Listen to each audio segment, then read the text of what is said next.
International port आहे, म्हणजे जसं एअरपोर्ट असतं तसं हे माल वाहतुकीचं ठिकाण आहे. म्हणजे या ठिकाणावरून जे आहे ते माल आणला जातो, विदेशातला माल या ठिकाणी ज्या काही गोष्टी लागतात आपल्याला महाराष्ट्राला, मुंबईला, त्या गोष्टी जहाजांच्या माध्यमातून समुद्री मार्गाने ज्या आहेत त्या या ठिकाणी आणल्या जातात आणि त्या अशा प्रकारे पाठीमागं या जहाजातून माल उतरवला जात आहे आता.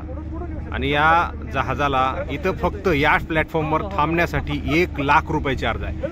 24 तासाचं अल्टिमेटम असतं. 24 तासामधून त्यांनी तो माल उतरून जो आहे तो निघून जायचं आहे. जर 1 तासही वाढला तर त्यांची 1 लाख रुपयांचा चार्ज या ठिकाणी तिथं त्यांचा कटतो. म्हणजे जवाहरलाल नेहरू पोर्ट असं या पोर्टचं नाव आहे. या ठिकाणी एक फार मोठं जहाज आहे, अल्ट्राटेकचं जहाज आहे आणि हे सिमेंट घेऊन आलं आहे. सर कुठून? गुजरातवरून का? हे गुजरातवरून आलेलं आहे जहाज आणि हे सिमेंट घेऊन आलं आहे सुट्टं अल्ट्राटेकचं. हे एवढं मोठं जहाज आहे, जेवढं वरती दिसतं तेवढंच खाली पाण्यात सुद्धा असल्याचं या ठिकाणी ऑफिसरांनी सांगितलं. त्या ठिकाणी नावसुद्धा आपल्याला पाहायला मिळतं, अद्वैता मुंबई.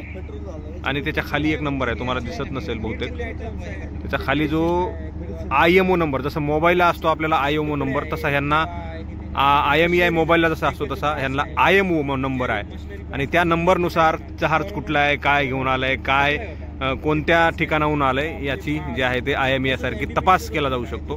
म्हणजे हे फार नेत्रदीपक जे आहे ते दृश्य या ठिकाणी आपल्याला पाहायला मिळतं. ह्या ज्या जहाज आहेत, ह्या जहाजा माल घेऊन आलेल्या आहेत मुंबईमध्ये.